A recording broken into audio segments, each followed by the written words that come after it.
Ever hear of the game Telephone, sometimes called Pass It On, Chinese Whispers, among many others? The concept is simple, as it involves one person whispering a message to a second, with it then being relayed down a chain of others until it reaches the final person, who then says it out loud, after which the first person says the original message. Sometimes it's close, but often it's pretty different due to mishearing and/or intentional changes along the line. Back in December of 2020 and into January of 2021, this game lived up to one of its namesakes, Chinese Whispers, when Chinese news agencies reported on a new helmet system, with it eventually reaching some Western news outlets, which reported that it involved a remote explosive feature intended to kill soldiers who were wounded, captured, deserting, or just deemed out of line.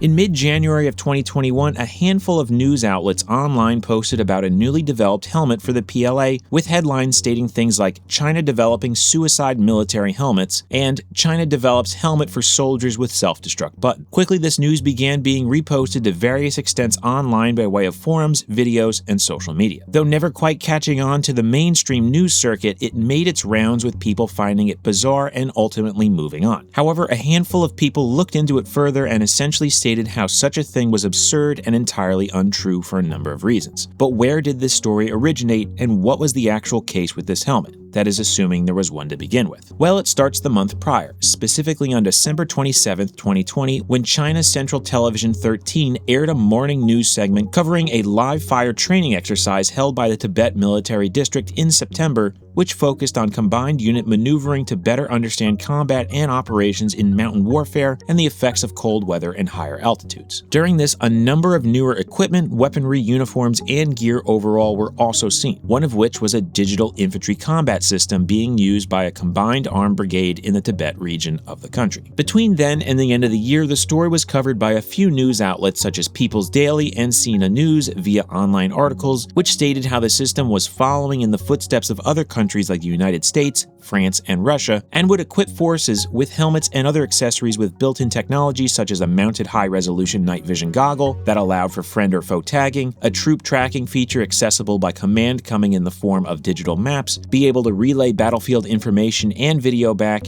and could connect soldiers, vehicles, and other equipment to a much larger communication system on a brigade level without relying solely on radios that before were often only on platoon and squad levels, allowing for more streamlined orders and oversight by the higher-ups. Among all these articles and posts about the exercise and the news system, one came on December 29th by the 123 Military Observer Room, which though covered the story focused mostly on the new technology with an emphasis on the helmet. However, it stated an additional element they had, a self-destruct feature. One translation of that portion states, "More importantly, this system is equipped with a self-destruction device. If a soldier is seriously injured but does not want to be captured, activating the self-destruction device can not only maintain the dignity of the soldier, but also prevent the enemy from obtaining any information about the system." Another method of self-destruction is in the battalion and brigade level headquarters. If the commander finds that an individual soldier is far away from other troops on the screen but cannot contact the individual soldier, he will also initiate self-destruction. The rest of the blog post goes on about the new systems while also comparing them to the status of Indian troops and weaponry along the border, focusing on how rudimentary and obsolete many of it was, while also saying how additional information was taken directly from the PLA's official website. After the new year, the news of this new helmet system made its way to a few US-based Chinese outlets, with one of the first being New Tang Dynasty Television. On January 2nd, another from Sound of Hope 2 days later, with the largest via a January 11th article titled "China Develops Helmet for Soldiers with Self-Destruct Button" report by the Epoch Times, which focused on the helmet, citing the statements made by the 123 Military Observer Room, while also emphasizing the Tibet region, border skirmishes against India, how the report by the Observer Room was quickly deleted, and finally how China, according to a commentator, had been struggling to control their troops by implementing a series of restrictions and limitations to discourage desertions. At this point, this is where the story really took off and began being shared, reposted, and generally covered through various mediums, including video. It would see spikes here and there over the next few years, with a large one coming in January of 2023, when the topic was resurrected via a few short-form videos and social media posts. Even to this day, the topic is occasionally brought back with no real material sources or backing beyond the Epoch Times article. So where exactly did this notion of a helmet with essentially a bomb in it that could be remotely activated come from? Well,